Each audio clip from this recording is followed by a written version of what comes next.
Mira, cuando tú revisas un poquitico la historia de las cripto, que es algo que quizás se desdeña un poco en los cursos o talleres de formación que uno está viendo que se está desarrollando en Venezuela, cuando haces un poquitico de historia, te das cuenta que hay muchas cosas interesantes que ver.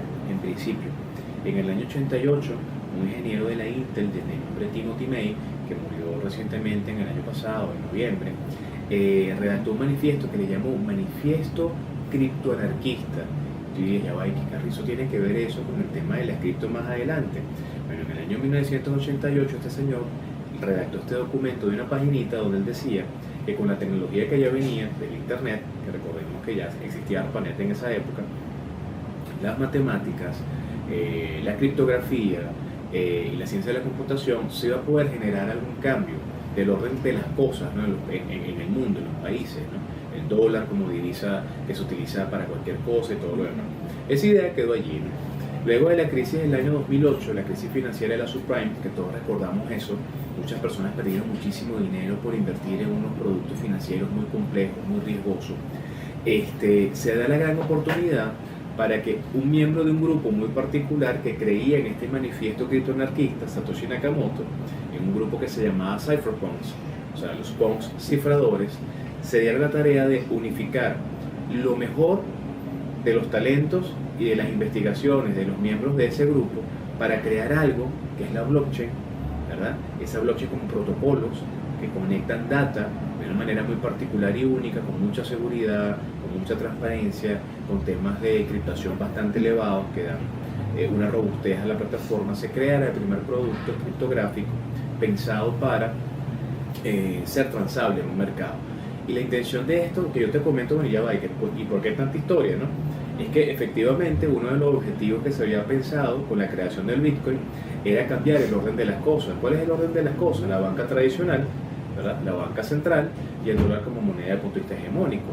Entonces, cuando se da la crisis de la subprime en el 2008, que se da también la crisis de la confianza, los bancos de inversión recibieron rescate financiero aprobado por el Congreso estadounidense y ese dinero no necesariamente le llegó a los ahorristas o a los afectados por los productos de inversión. Mucha gente se sintió defraudada por el sistema tradicional. Es cuando Satoshi lanza el white paper del Bitcoin el 31 de octubre del 2008, diciendo, bueno, aquí en estas 9 paginitas que yo estoy proponiendo hay un modelo de negocio que de hecho lo es así, tecnológicamente son protocolos, hay un producto que es el Bitcoin y yo lo propongo como un medio alternativo de pago. De ese momento de la historia hasta el punto que estamos hoy, que han pasado ya 10 años, el 3 de enero del 2009 se mina el bloque Génesis y comienza la historia del Bitcoin. Ahora, el Bitcoin se transformó en 2 meses, en 2 días en el fenómeno que llegó a ser, y sigue siendo, realmente no.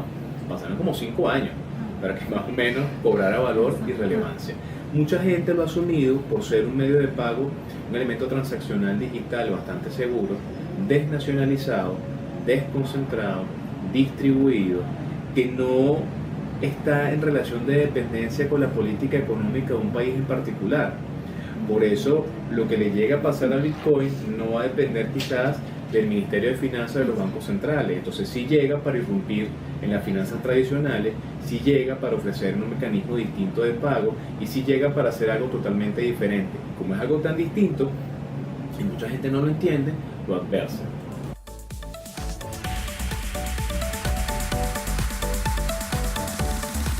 Pero fíjate, básicamente en Venezuela, ¿qué hacemos? En Venezuela hay un mercado muy pujante y creciente de usuarios de criptomonedas, ¿no? En principio Bitcoin. Muchas personas conocen una plataforma que se llama Local Bitcoins. Local Bitcoin se crea en el 2012 en Finlandia y básicamente se crea para generar un mercado interno de compra y venta de esta cripto de Bitcoin en tu propia moneda. Eso es su objetivo.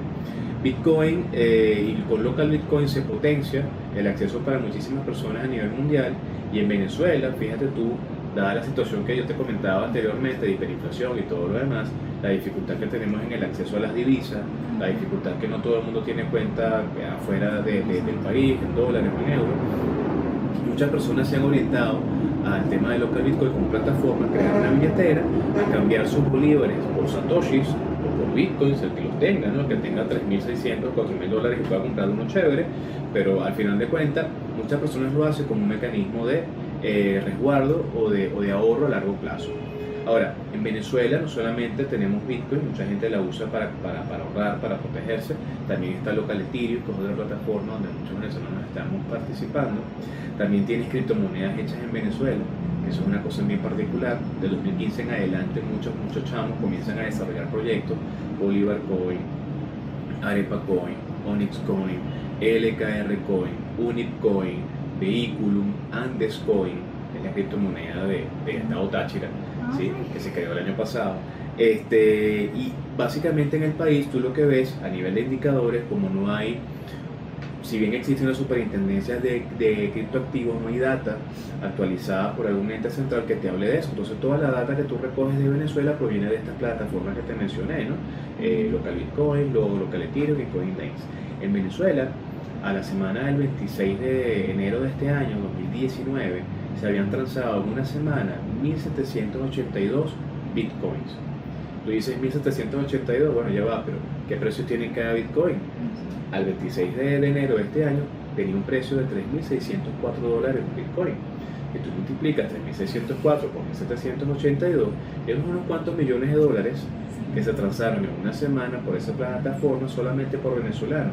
Mucho más de lo que se acuerda a nivel del convenio cambiario en el DICO, en el Banco Central de Venezuela. Está por el orden de los 15.000 o 20.000 dólares a la semana. Tú comparas millones de dólares contra miles, podrás entender por qué en Venezuela, por la situación que tenemos otra vez hay que decirlo, y tantas personas interesadas en participar en el mundo de las cripto. Entonces, indicadores, bueno, tienes indicador de Local Bitcoin, tienes por lo menos Criptolugares, que es un sitio web creado por un venezolano, Juan Petit, un chamo genial, que lista empresas que en toda Venezuela aceptan criptomonedas, cualquiera que ésta sea. Ya está llegando 500 empresas que están registradas ahí. Tienes otro sitio que es muy interesante, pero esta es una criptomoneda muy particular, que es Dash. Hay un sitio que se llama Discover Dash. Discover Dash lista todas las empresas que aceptan las criptomonedas en diferentes países. Venezuela ha sido un territorio bastante fértil para el crecimiento y adopción de Dash. Ha hecho un trabajo bastante genial. Tanto así que un país de menos de 30 millones de habitantes, que somos nosotros, muestra el indicador de más de 2.600 o 2.700 empresas que aceptan criptomoneda Dash. Cuando tú comparas con Estados Unidos en el mismo portal, te das cuenta que un país de 300 millones de habitantes tiene apenas 600 negocios que aceptan esa cripto. Entonces te das cuenta que en Venezuela el nivel de uso y aceptación de la criptomoneda ha crecido a gran velocidad. Entonces, a nivel de indicadores también tienes consumo de luz eléctrica por el tema de la minería, cantidad de personas que han traído equipos, los han importado, los han nacionalizado, empresas que han comenzado a vender estos equipos. Puedes quizás ver un indicador por la cantidad de cursos que han comenzado a generarse en el país del año pasado para acá, de personas profesionales y otros no tanto, que han comenzado a formar a otros en diferentes áreas: criptomonedas, uso de plataformas, billeteras, minería, el propio trading. Y la cantidad de venezolanos que se han lanzado a aprender de trading y a trabajar el tema del trading, entendiendo trading como la acción y efecto de generar un mercado bursátil paralelo a la Bolsa de Valores de Estados Unidos, o Nueva York, o la Bolsa Europea, y muchas personas en ese mercado no regulado y apuestan entonces a los vaivenes de precios, a la volatilidad. Si baja el precio de una criptomoneda, compramos mucho. Cuando ese precio sube, monitoreando el mercado en 12 minutos, los vendes para generar un diferencial. O sea, hay venezolanos que se han convertido en expertos en estas cosas y no tienen PhD en matemática, ni en economía, ni nada por el estilo. Otra vez, la situación económica los ha obligado a aprender estas herramientas y a conocer un poquito más de estas cosas para poderse mantener.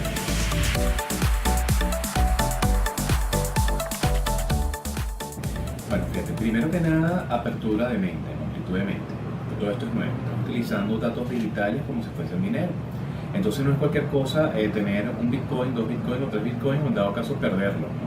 No estamos hablando de algo que se puede transformar en dinero constante y sonante dentro de tu país u otros países. Entonces, primero que nada, apertura de mente. Luego, debes buscar el libro blanco o el white paper de aquella criptomoneda o proyecto blockchain que tú quieras apoyar. Tienes que leerlo, tienes que conocerlo.